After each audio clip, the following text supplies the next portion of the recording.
Olá, irmãos, e mais uma vez quero frisar, gostaria muito que você ouvisse essa meditação no seu coração e no seu espírito, orando: Deus, fala comigo, porque esse é o nosso intuito, que através da palavra o Espírito de Deus possa ministrar no seu coração, falar com você, e as meditações estão vindo espontâneas. O que eu quero compartilhar agora nasceu dessa conversa minha com o Yuri aqui, que está gravando nesse momento.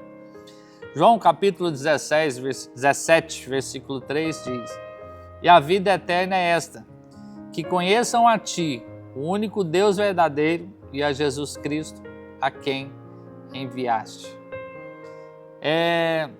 Hoje nós temos visto como a igreja tem estado aflita e presa nas travas desse mundo. E temos conversado como temos perdido o senso da eternidade. E Jesus, na sua oração sacerdotal, onde ele parece que está fazendo uma prestação de contas, fechando a sua vida na terra, ele diz que realmente ele veio sobre a humanidade a fim de conceder vida eterna a todos nós. E o que é a vida eterna? A vida eterna não é uma vida que vai vir sobre você depois que você morrer, ir para o céu, e aí é uma vida que nunca vai acabar. Esse é um engano que as pessoas têm. E até que chegue esse momento, a gente vai vivendo nesse mundo as aflições como se fôssemos desse mundo. Mas Jesus diz que o Senhor lhe deu autoridade sobre toda a humanidade para nos dar a vida eterna. E ele define o que é a vida eterna. A vida eterna é conhecer a Cristo, a quem ele enviou, e ao Deus, o nosso Pai, a quem mandou ele para cá. Então, a vida eterna está falando de uma qualidade de vida, de um estilo de vida, que nos tira da escravidão desse mundo, da escravidão do pecado, apesar de estarmos ainda sujeitos a elas, para uma vida plena. E um exemplo disso, que eu creio da prática dessa vida eterna, Deus deixa claro para nós em Mateus 6. Isso aqui é vida eterna, que é impossível se nós não conhecermos a Deus e não nos rendermos a Ele.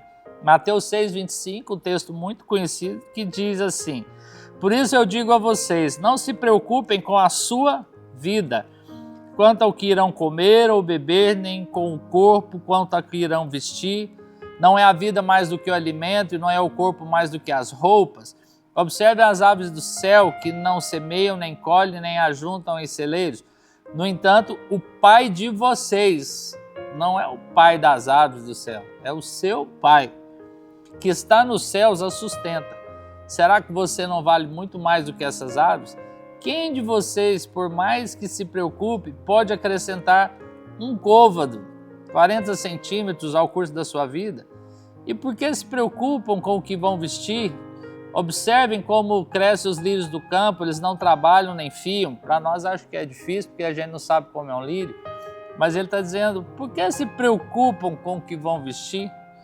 Versículo 30, para a gente ganhar tempo.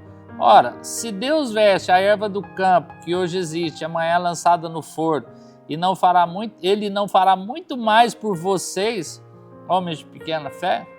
Portanto, isso aqui é vida eterna. Não se preocupem, não vai ter burnout quem tem vida eterna, com que comeremos, que beberemos, com que nos vestiremos, porque os gentios é que preocupam com todas essas coisas. O Pai de vocês que está no céu sabe que vocês precisam de todas elas.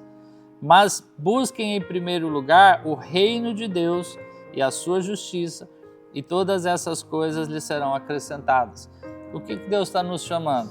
A enxergar que a vida eterna ela está ligada ao Pai, e que o Pai que está nos céus vai suprir todas as nossas necessidades. Não quer dizer que nós não vamos trabalhar, nós não vamos planejar, não quer dizer que nós não vamos nos afadigar, está querendo dizer que nós não vamos estar ansiosos, porque nós temos a certeza de onde vem o resultado, que Deus nos guarda, que Deus não vai deixar faltar. E aí ele nos dá uma direção. Busque em primeiro lugar o reino de Deus e a sua justiça. Ele não está dizendo isso numa hierarquia. Primeiro Deus, depois a família, depois a igreja, depois o trabalho. Ele está querendo dizer que conheça Deus, vivendo a vida eterna, nós vamos estar livres das aflições desse mundo e vamos poder buscar o reino de Deus. Em primeiro lugar, ele está dizendo como fonte. Busque o reino de Deus e a sua justiça como a fonte de tudo que você vai decidir, de tudo que você vai caminhar, de tudo que você vai andar, de como você vai se conduzir. E quando isso acontece, todas as outras coisas entram em ordem. Quando nós buscamos em primeiro lugar o reino de Deus, isso é a vida eterna, todas as coisas entram em ordem. O trabalho vai ter seu lugar, a família vai ter seu lugar, a igreja vai ter seu lugar, o tempo com Deus vai ter seu lugar. Tudo isso porque no reino de Deus as coisas são ordenadas. Então, o Senhor está nos chamando a fechar esses pontos, que Jesus veio com autoridade para nos dar a vida eterna. E a vida eterna não é algo lá para o futuro, é algo para agora, é uma qualidade de vida agora. Mas depende de nós conhecermos Deus. E aí essa vida eterna nos leva a não preocuparmos com a nossa vida. Isso não quer dizer que nós vamos ser responsáveis, quer dizer que nós vamos andar por fé, de que todas as nossas necessidades vão ser supridas e que eu posso buscar o reino de Deus, que toda a nossa vida estará em ordem. Tudo vai colocar no seu lugar. Porque como já meditamos antes, o Senhor vai nos dar espírito de sabedoria e revelação para buscarmos e para andarmos segundo a vontade dele numa vida plena. Que a graça de Deus alcance sua vida e o Espírito de Deus revele essas verdades no seu coração.